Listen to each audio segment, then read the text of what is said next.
we have on our agenda today is a review of the city's current nonprofit funding program. If you all will recall, during the FY17 budget development process, we were given specific direction from council that you wanted us to take a really close look at how we were utilizing the limited funds that have been distributed under the nonprofit funding program for the past few years. I thought it was important before we start this discussion today to really talk about how we've handled this program in the past. The way that we have operated since at least the early 2000s is that applications come in during the annual budget development process.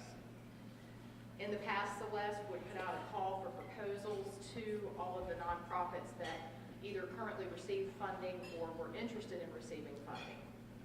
However, from 2003 to 2010, City Council actually opted to partner with the United Way, and for the United Way to award those funds, given specific direction from Council for who the award should go to. They were given discretion for how to utilize or allocate the remaining balance, but the vast majority of it was actually directed specifically by City Council for who should receive those funds. Then in 2010, City Council chose to directly select and fund the appropriate nonprofit agencies. The applicants in the past have typically requested funding for operating expenses. However, Council has approved some capital improvement expenses. We still have one that remains for 1 year of commitment, which I'll talk about in just a minute. Last year, we received funding requests from 13 different nonprofit agencies. And of those 13, 9 were awarded a total of $103,188. It's important to point out that is the discretionary amount. There are some nonprofits that we either have a contractual arrangement with because they provide a service that is legally mandated for the city to provide, but it is cheaper for a nonprofit to provide that. A best example is the SPCA and operating our shelter. Animal shelter, I should say. The way that this program has operated in prior years, including last year, is that the applications come in and staff reviews them and would include recommendations in the city manager's proposed budget that goes to council each year for review and discussion. Council reviews all of that information that's presented during our budget workshops, and agencies have always been asked in the past to submit their current operating budget, their most recent audit, and financial report for review. In some cases, though, the submitted financial documents are more than 2 years old, and they may not reflect the current financial health of that applicant. There are a variety of reasons for that. Many times they operate on a different fiscal year cycle than the city, which is July 1 to June 30, or in some instances, they may not have completed their annual audit, or they may not have audited financial statements. Since 2011, and that's fiscal year 2011, the appropriations to each funded nonprofit agency have remained unchanged. And that's this table. The big variance that you see on here is the Discovery Museum with the asterisk, which is the capital contribution that the city agreed to commit 5 years ago. FY18 will be the final installment of that, and that was for a total of $500,000 towards their capital renovation and their capital expenses for the construction and renovation of their current facility. So taking that number out, you see that we have, for discretionary funding, it's been the same level, $103,188. Now, these are entities that are considered an outside agency. In some cases, they may be a nonprofit, or they may be a authority or another governmental entity, such as the regional jail, Handling Library, the community college, the EMS Council, the CSB, the Regional Commission, the Juvenile Detention, Health Department, the airport, and the Metropolitan Planning Organization. That is a rather large number. As you can tell, it is mostly driven by jail costs. And when we get further in the slides, you will see what the indications are for FY18, which we are hearing of to be another big jump in jail costs. During the FY17, as I mentioned, council requested that staff do a comprehensive review of our entire nonprofit funding program, that we consult with Frederick County to lessen the duplication of services, and that we bring recommendations to council for your consideration, and that's what we're doing today. We have 4 options to explore and discuss with you. Our first option, obviously, is to leave the program unchanged. Continue funding at the same level, provided that we are financially able to. Option 2 is a variant of what we've been doing in the past. Each year, council could choose to set a specific funding amount. Round numbers, you could say $100,000.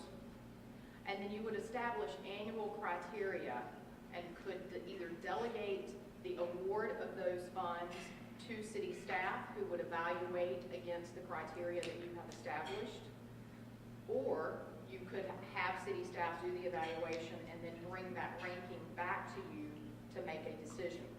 This would not be done as part of the budget process. You would allocate a flat sum in the budget, and then the funding discussion would occur after that.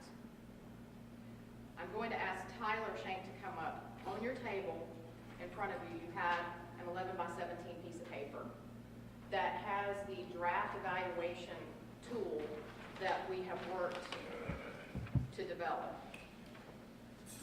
So Tyler, if you would please go over the items that are included in here. So what we tried to do was make 2 different tools to evaluate each proposal. The first one being the first one having basically council's priorities. These are just placeholders for the time being on the bottom right. Council would evaluate different priorities or ideas they would try to implement with their outside agency funding that year. They would change yearly. We tried to make each of the categories quantitative. You wouldn't have any subjectivity. So it'd be yes or no. Yes would be 10 points. Obviously, 0 would be no, would be 0. You could subtotal as you would go. Next, you would get to the financial-based evaluation piece of the tool. Again, we wanted to get rid of all the subjectivity. We based it on assets. If they were receiving funds from other government entities, other organizations. And when that was done, we would take those subtotals from both the evaluation tools, get a score, and adjust the proposal as necessary. Basically, if you get 90 points out of 110, your request would be funded in full, and as you would receive less points, your requested funding would go down 20, 40, 60%, and if you scored 40 or less, you would not be funded at all. It looks kind of complicated, but it's really not. Just yes or no, 10 points each. We've got it done in a way where it just spits out a number at the end. So. Now, before we go further into other options, thoughts on the tool? Is this what you were looking for us to bring back, or? Yes, sir. Maybe I missed it. We had mentioned that they're not submitting their most current financial statement. Should we award or take away points for that? Yes. And how do I there? That would be a threshold. If they don't have the most recent financial statements, then they would not be eligible to receive. Oh, so they're not even going to get evaluated? Correct. Oh, okay. Very well. I have comments, but I want to hear the other options. Okay, all right. If So, you receive a submission where the financial statement is significantly higher than other applicants, will they still be in the running? the way that this is currently set up, if they have assets of more than 500,000, they would still be in the running, but they wouldn't be able to get 100 points. And the 100 points, so if you look at if they receive a minimum of 90 points out of a max of 110, then they could receive the amount they requested. That's just one element, though, of the entire measure. So you have to have different evaluation criteria so that you can fairly evaluate all of them, so that you're just not saying, you've got more than $500,000 in assets, so we wouldn't even evaluate you and you wouldn't receive anything. Okay, so they're already penalized and they get a, They would lose 10 points. right. But that would just take them down to 100 points, so they would still have the option to be able to get the other points that they want. Yes, sir. So let's say in the past, an outside agency's come to us, let's say, an example, requested 20,000, and our budget allowed us to give them 10,000, is historic standard.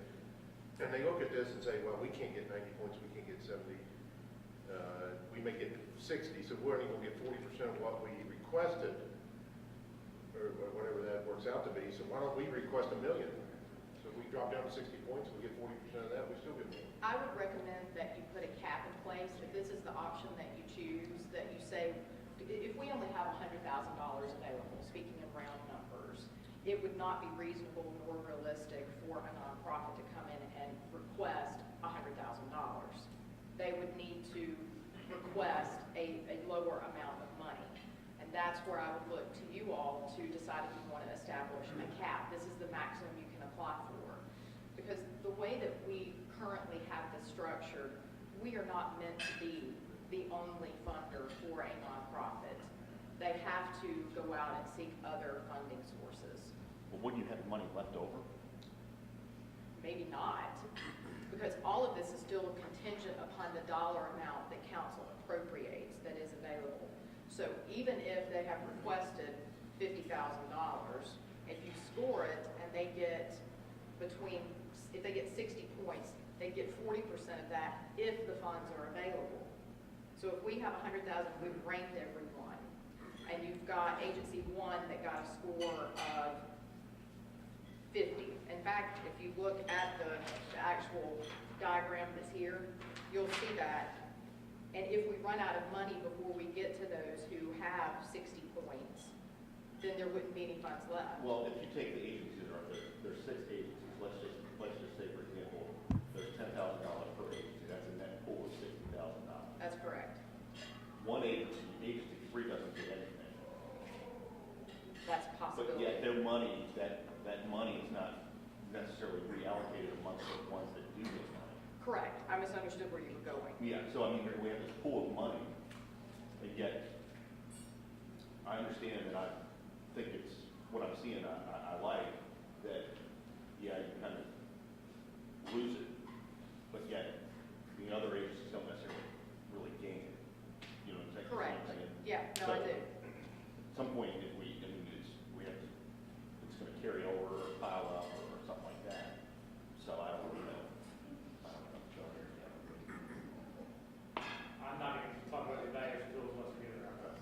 Okay. I've got specific comments. Okay. But that was just one thing that jumped out. So you guys made this evaluation tool up, which I think it's impressive, so that's a good job. I guess my question is did you make it up based off of, I always have to ask this question, of course, we have other council members do as well. Did you find this through other municipalities that have a similar weighing system, or how did you come up with that? It's a combination of both. Okay. It's a combination of a version that I used to use in a prior locality, as well as we did sit down with the county, and we worked this up in cooperation with them. So it's a complicated model when you're trying to come up with how do you score them and still have it be as objective as possible. Because for a lot of these, it's simply going to be a subjective measure. It's either a yes, they meet it, or no, they don't meet it. Okay, and so my last question is in regards to the community. How do we know whether this is a difficult question, a very broad question, how do you weigh what is needed in the community or not? Interesting that you say that, because that's option 3. Option 3 is that we suspend direct allocations for a year. So we don't award anything to any local nonprofit for a year. And instead, we set aside, and I'm suggesting 50,000, it could be a different number, of that funding to hire a outside consultant to do a community needs assessment that would do 2 things. Identify the local needs, the scale and the scope of it, what does actually need support, and develop a structure that is also going to assist that local nonprofit or regional nonprofit while holding them accountable for producing outcomes. In the past, we have not received outcomes from the nonprofits. You from not receiving what? Outcomes from the nonprofits, other than a narrative statement saying, thank you, and here's how we spent the funds. No, they haven't done that in the past. They've done a letter saying, thank you, yes, but we've not received anything that ties it back to the strategic plan. So in terms of allocation timeline, when do the checks cut to the agencies again? FY17, they were cut right after the start of the fiscal year, which was July 1, because we did the program the same way that we've been doing it in the past. If you choose to go down the path of the evaluation tool, for example, they wouldn't get cut that quickly because you would be appropriating a set pot of money and then we'd put out a call for proposals that they would have to address these elements. If you pick option 3, which is that you suspend it for a year, then there wouldn't be any. But I mean, the check that cut when for this, sorry. They've already gotten it for So 17. they've already got it for They 17, got, so they now- got that last Okay, July. So we're looking at another cycle of cuts. Yes. Okay. Option 4, and I'm not a fan of this one either, but I think it's not responsible of me if I don't bring this up. Option 4 would be that we look at discontinuing the nonprofit program in its entirety. And I say that because, as of today, I already know for FY18 that we have to come up with an additional $900,000 of general fund revenues to go forward. So I'm going to have to do budget cuts somewhere in FY18. This is projected off of what's coming from Richmond. And I don't have all of the indications from that. This does not include schools. This is only what I know in the general fund that we have to come up with. So that's an additional $356,000 for the regional jail. The Children's Services Act and Social Services, we have to do another $200,000. Our health insurance premiums for employees are projected to go up $200,000. We have debt service that has to be paid, that's $100,000. Juvenile detention's going up $47,000. And the regional commission, they have proposed a increase in the per capita membership fee of 30 cents per resident. So that equates to about $8,000. This also does not include any type of pay raise that we might want to do for city employees. So, having said that, those are the 4 options that we have. Eden, those are expenditures that's expected that's higher than our budget this year. Correct. What's the, just off the top of your head if you can, what's the revenue we're looking at? Is it going to be flat or? Right now, we think it will be flat. A lot of that could change depending upon the reassessments that are being done now. But regardless, we would still be coming back to council. Even if the reassessments come in higher, we would come back to you with a revenue neutral tax rate, as well as different scenarios at other tax rates, lower or higher. And there could be more unfunded mandates we haven't heard yet. Absolutely. Can you flip back up? Sure. I'm sorry. So, if I hear what you're saying, is we would actually go out and find, so we have people who apply to us now, and sometimes they meet the criteria because they have a complete package, and sometimes they don't. Could be folks who have very worthwhile endeavors who Absolutely. are not applying. Absolutely. But this would basically say, okay, we hear all that, but let's go actually find out into the community Right. what's going on, Yep. other than what we think's going on. Is that, because I've heard other communities do this. Yes, Loudoun County, in fact, is doing this right now.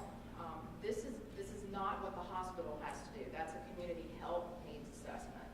They're only looking at a very specific section at that point. This is looking at the broader, what are the needs within our community. Anecdotally, we hear that housing is an issue, and we may think we know that, but no one has any data that we can rely upon to say that yes, this is actually what is happening. So this seems to be, at least for me, whenever we've done this in the past, we basically picked and chose who's going to what amounts, and I never feel good about doing that. I mean, we've kind of kept it static because we're trying to get a better process. At least this option to me would give me clear direction about what's necessary in our community. And I almost wondered if we go with this option, if we shouldn't engage Frederick County because they have the same issues when they review their nonprofit funding. I would absolutely recommend that, and I would also recommend engaging with other funders in the community. So the community foundations and some of our more philanthropic residents who provide donations to support, because they would be surveyed by any consultant to determine what the needs are and to help come up. We have a strategic plan to guide the roadmap for the city. This would be a similar thing. So you speak like towards like United Way, for example, and how they earmark, how they put their monies out? Right, except we would look to hire an outside consultant, someone that has specific expertise to do this work. Yeah, again, like when I look at this chart, I think you all did a great job. But it's difficult for me when I look at it because, you know, obviously you want to give, if we stay this path, we would want to give money to folks who need it Right. versus who don't. But then when you look at some of these things, they're almost, they almost counter each other, right? So you think about a small nonprofit, well, they're not going to have the administrative resources to properly administer funds and implement and oversee programs and services. But the folks that would have those administrative resources would be those total assets over $500,000. And most of the assets generally would be buildings. So you're basically saying, well, if you own your building, we're going to penalize you through this chart Yeah, I agree. because of doing that. So, but again, so if we don't figure out what the issues and the problems are, I think if by going any other path, at least in my opinion, I think we're not fixing or helping to fix the long-term problem, or at least being part of the solution, I should say. So I think for me, any of the other options besides option 3 are just status quo, or we're just moving the kicking the can, or whatever you want to call it, just moving the chairs around. This is a challenging topic in every locality. It was challenging where I came from because it's something that there are certain functions that the government can't provide cost effectively, and they should be done by a nonprofit through a contract or through a memorandum of understanding. But by the same token, you have to also think about what our core services are. What are our municipal required services that we have to do? And this is just an overview of what they are. Now, going back to what Bill had mentioned about looking at how the community is affected when we're looking at donating money. With some of the organizations, and I'm not saying those particular organizations are on this list, but if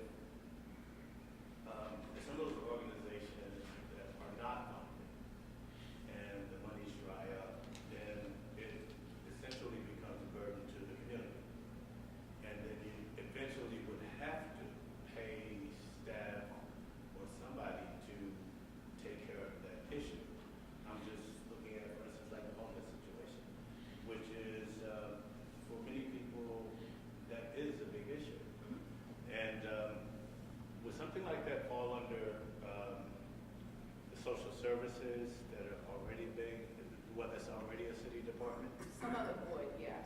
Some of that, they do have some housing choice voucher program, which, yes, unfortunately does have a waiting list to get additional families in the program. But a lot of that is driven by the state and what the state is or is not funding.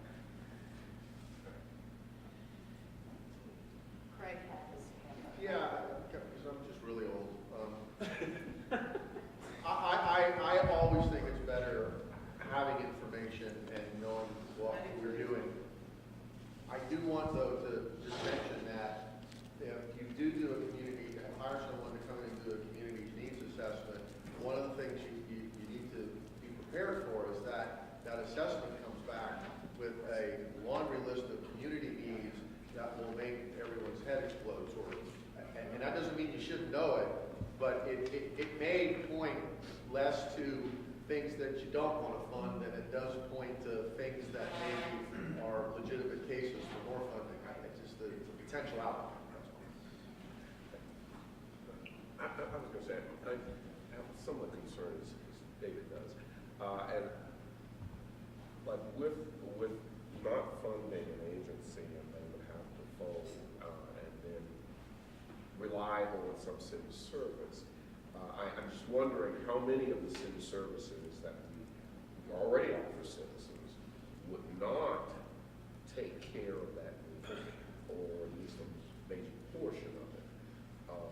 And sometimes that can be a concern too, with not knowing what the community really needs for services, is that there might be some double dipping here, you know, going from one agency to another, and really not, what was that? Just overusing our system, or getting funds that they really don't need. While I think I'm leaning toward option 3, but my concern is that there may be one or two agencies. And just off the top of my head, I think of the Fremont Street Nursery. That, you know, and I don't want to say that's not my concern, but I guess it is in some way that, well, you know, how would they survive or service those kids that I know who are attending there with, you know, because one parent is from a one-parent household who is often working. But I don't have any data to back that up, you know, just going in and seeing it from time to time. But here again, they haven't supplied me with any kind of documentation that, okay, this is true. So if you went with option 3, per se, so you allocated the $50,000, will you be suspending the other $53,000 that would go towards? Yes. So you suspend the whole thing? It'd be that we would suspend direct allocations for 1 year until we come up with, until we have someone do the study, complete the analysis, give us that roadmap. Here's the scope, here's how we would recommend priorities to you. Because again, I know I've got to come up with 900,000 from somewhere already, just for 18. And that doesn't include schools.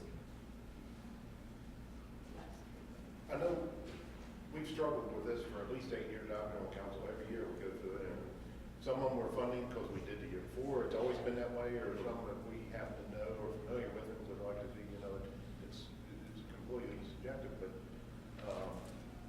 I'm looking at option 3, and to answer Greg, maybe something we could do, like some municipalities go through that thing where they fund schools or education by a percentage of the revenue stream. So, you know, you may find some on there, but we have a cap of dollars that can go out, and that's how it's divided out. So it doesn't matter how many there are, 20 or 9, we still are doing the same amount of funds out. So I would like to find out more what our needs are instead of us, oh, well, I know that one, or that's the way we've always done it, just you're on the list, we'll go ahead and give it to you. I'd rather find out what the community needs. And there is a sense as well, we've funded the same ones at the same level since essentially 2010, which is not necessarily fair when you think about it. The same organizations? Well, if you go back to the original list, we're giving half the money to one organization. And what was requested? Well, the only thing I would say to the Discovery Museum, that was a separate allocation that council made as a part of a capital contribution. Understood, but here we are, and that's what the numbers are looking back at us. So and maybe I missed something, but the whole premise of this was that we try to determine who actually needs the money and allocate it to those groups, i.e. not that a group doesn't deserve it. They all can make a case that they deserve it. It's do they need it? So it's really a needs-based analysis. Well, I think it's 2 needs. One, the community needs that entity, and then that entity needs the funds. Well, yeah, exactly. But I think everyone on there would argue that they need the funds. Yeah. well, and I would say based on their balance sheet, that's not true. Well, I think, and I think that's part of the problem is until we actually know what the needs I think, again, these are all great organizations. There's probably 100 other ones that we could list, and that's my problem. Yeah. Right. And the other thing to bear in mind is we do not have the city staff that we need to be able to go out and effectively monitor these grant awards, because that's essentially what they are. They are grant awards to them. And we don't have the staff we don't have the time really to go out and look at invoices and cancel checks and do programmatic reports and programmatic visits, which is something that you would ordinarily require if someone is receiving a government grant. Could you possibly create a board, just like the rest of the boards and commissions, the board and commissions, where you have people that will do just exactly A peer review, Yes. basically. And they will go out and take a look at and assess the needs of these different organizations, because there may be organizations that that don't have the resources or the time and effort to even do the application process.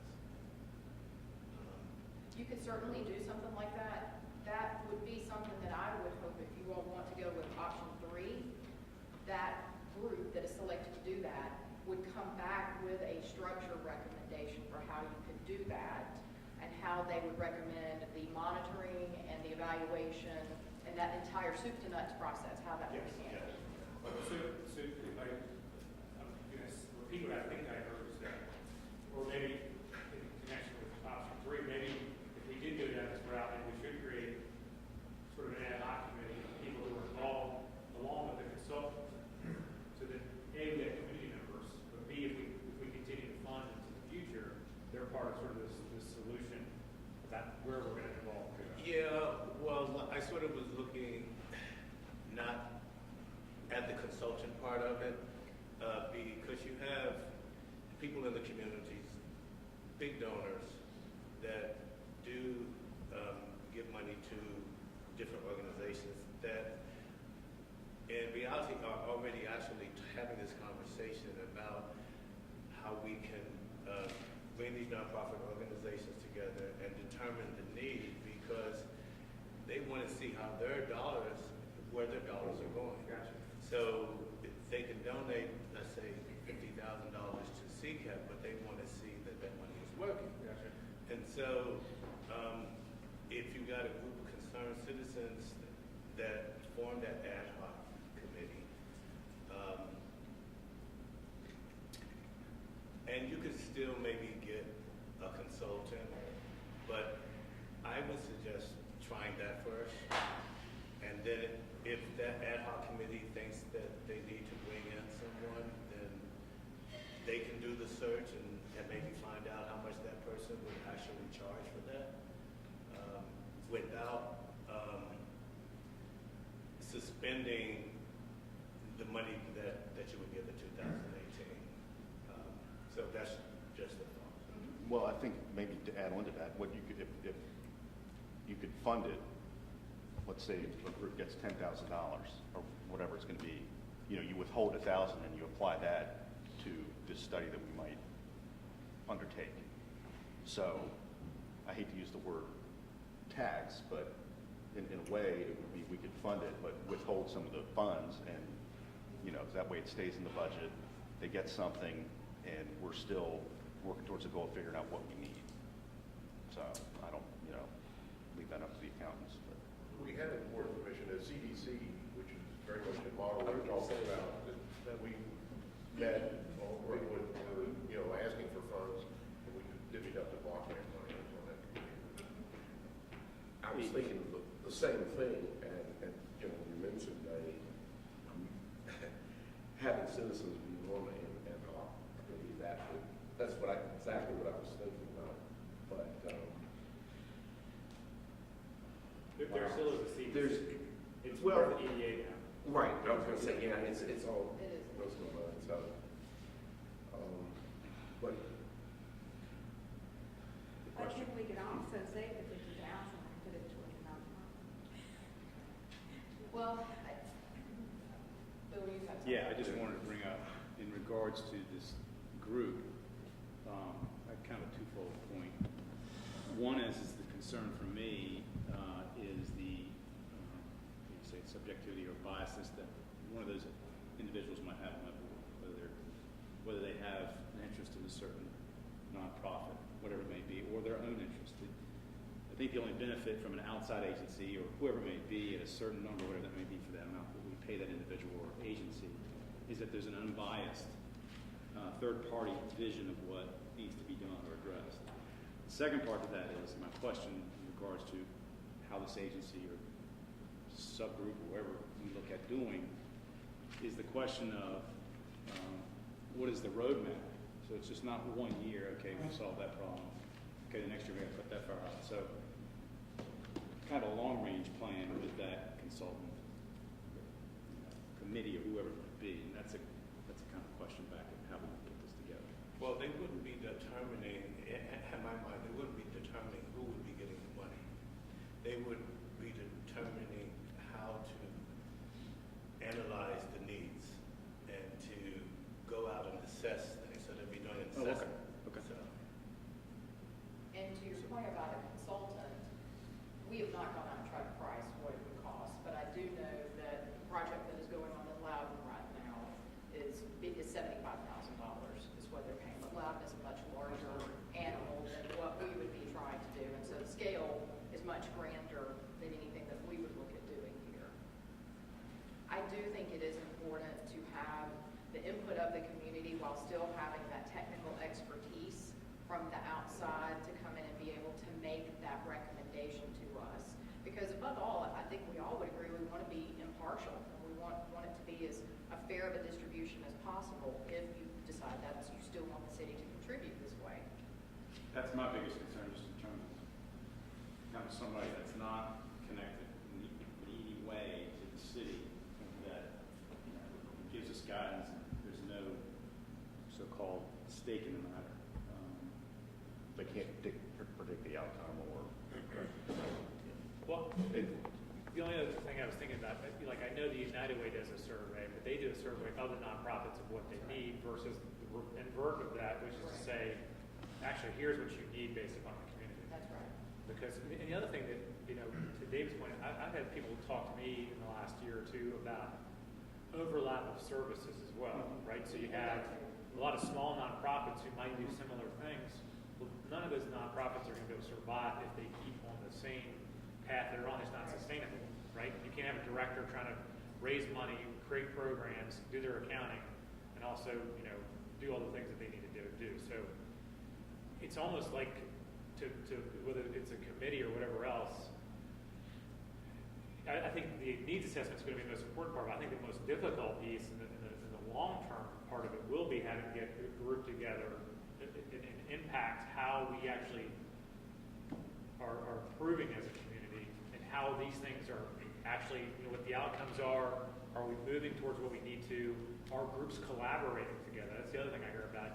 Well, this group is doing this, and I didn't know they were doing that. Guess what? We both spent money doing it. How do you, in Frederick County, they look at their funding list and our funding list. Well, they're similar. Well, should we be looking at community, in overall regional community versus just ours? Because clearly, our borders are porous.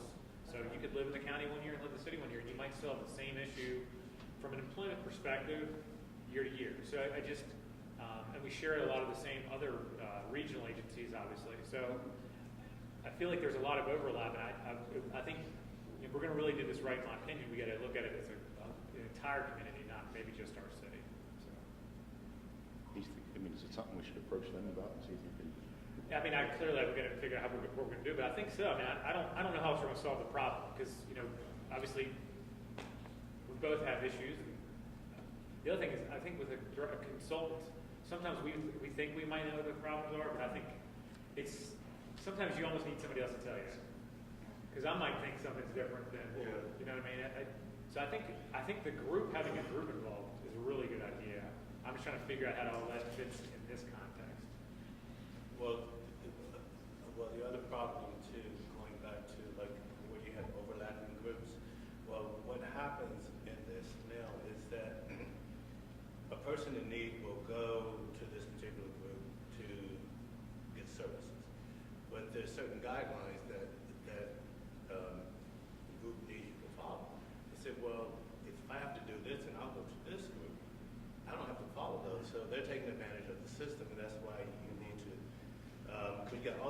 silos out there. Right. And so you need to try to bring these groups under one hub so that, that the right hand knows what the left hand is doing.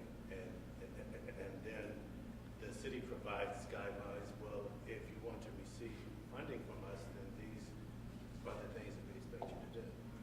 So, Yeah, I've seen now dual services or redundant services, and I've met with a couple of organizations that do that, and they don't want to merge because, you know, then the grant money that they're getting in, even though they're competing for grant money, that's used some of it for administration. Well, there may be their job, maybe, Right. because when they merge, they don't want to merge because of that, but, but then they would have to. well, yeah, it'd be kind of tough to say, we got to force you to merge, and, yeah, we don't care if you lose a job, but, yeah, I think if we decide any option that suspends funds for FY18, I'd like to see it done right away, so we can notify them, give them 6 months or whatever notice.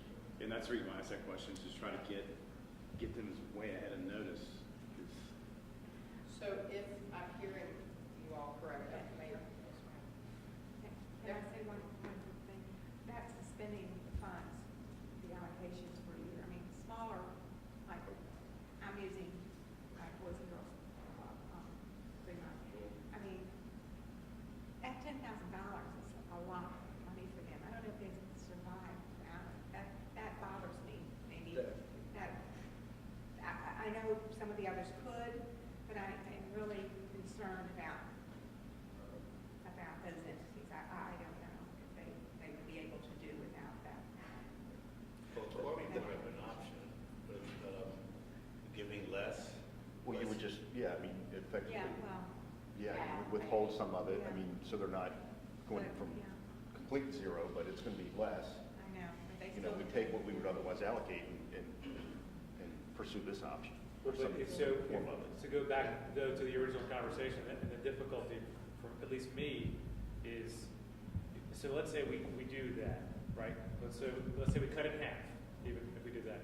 But I'm still picking and choosing those 7 people over all Well, the now other you're applicants. back to that. Right, you know, and again, is this, but are those the folks that's where I'm having this real tough decision, because my other thing is that we haven't talked about, I mean, I don't know if we can quantify this or not, but through our city government, we already provide tons of services, right? Through social services, through the housing department, through police department, through the, we funded the drug court, all those great things. So I'm going, okay, you know, I got to allocate budget money potentially more for other things. So that's where I'm going, I don't. I mean, I Yeah, agree. yeah. But at some point, if we don't ask the question, do you need it?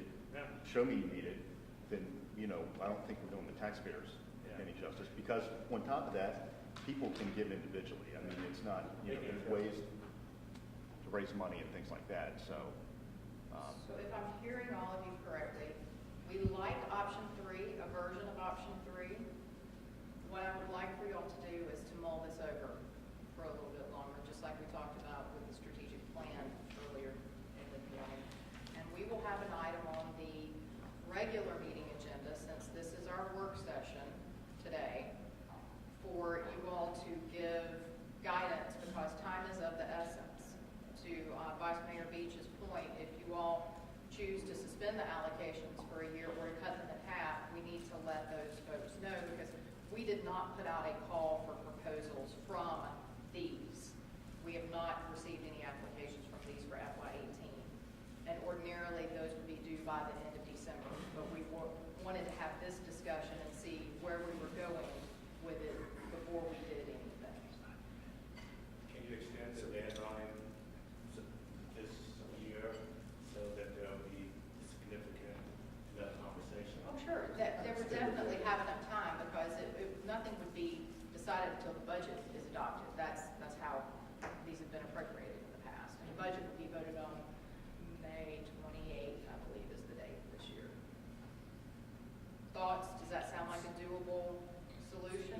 So give us a date, I'm sorry. January 3rd. January 3rd on this as well. This as well. We don't have homework to do. Yeah, for the regular meeting, because this is our work session. I'm ready. I'm ready. I'm ready.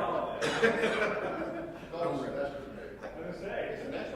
I guess for just a clarity for me, David, could you keep what you were proposing? Are you looking at one of the options, or so, being a priority there, or were you looking at option 3 and thinking, like, In the all rest of us, there honesty- needs to be some change? Well, in all honesty, I don't particularly favor option 3 at all. Okay. But I do like the fact of having somebody from the outside come in and be a consultant. But, and you said that we had this organization or this committee that voted within the EDA, the CDC. CDC. So that used to be an organization that stood on its own. And that allocated money to organizations. Well, they were advisory, they came back to council. They were Right, it's just an advisory. Right, so Right, basically, I would like to see an advisory board like that to do the hard work and finding out what to do the assessment. To do the assessment. Right. Not have an outside consultant. Hmm? Not have an outside Well, You mean actually, if you had this and then you had this board bring in a consultant so they can sit and talk with, as they'll work together. But I just don't like the fact of just having one person coming in without somebody else doing the legwork first and seeing what they've done and then say, well, let's sort of look at that and this is how we can go further. And maybe they can say, well, yes, we do need a consultant.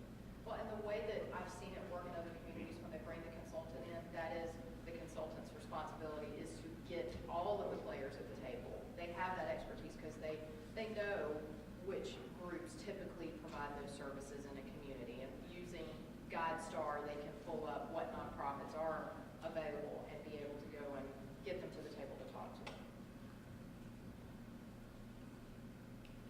So, that's great. That's great. So the only other comment I was going to make then is if we, for instance, are going to allocate anything based upon this evaluation, my only comments were, I think most of them look great. Obviously, a great job, lots of thought going in. There's on the financial side, there's a focus on assets.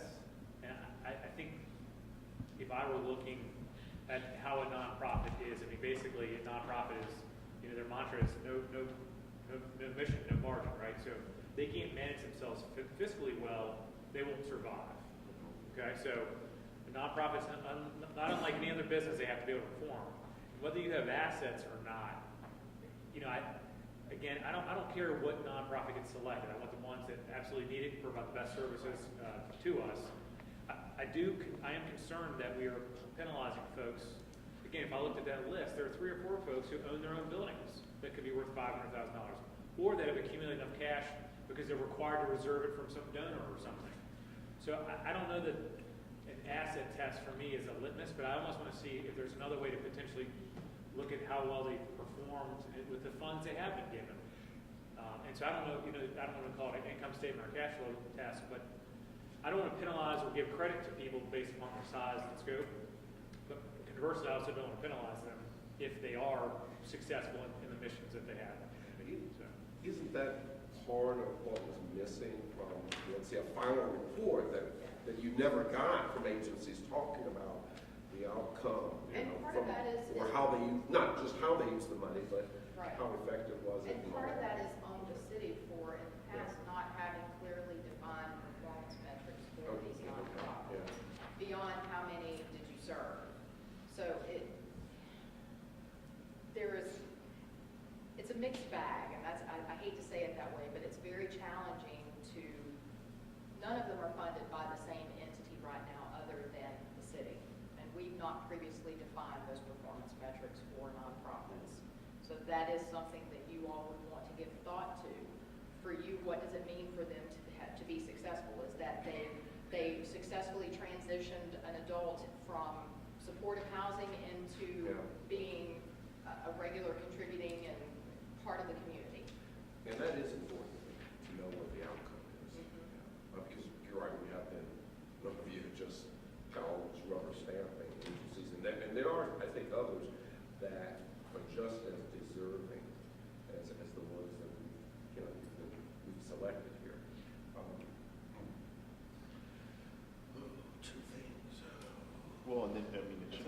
you ask them how much of their budget is made up from the city's contribution? I mean, to try to determine, you know, how big the impact's actually going to be.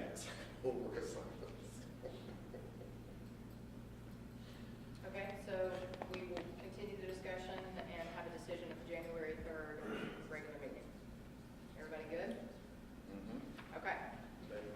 Can you, as you're giving John and Bill homework, we make sure we just create a list so that we make sure that we're all, We will send out Yes. some. that'd be great. Please. Yes, we will do that. And Yeah. then maybe reminders along the way. John Hill makes a daily reminder. Over the holidays. I do not need a daily reminder. In fact, Hourly. I will be going to each one of your homes on the holidays, making sure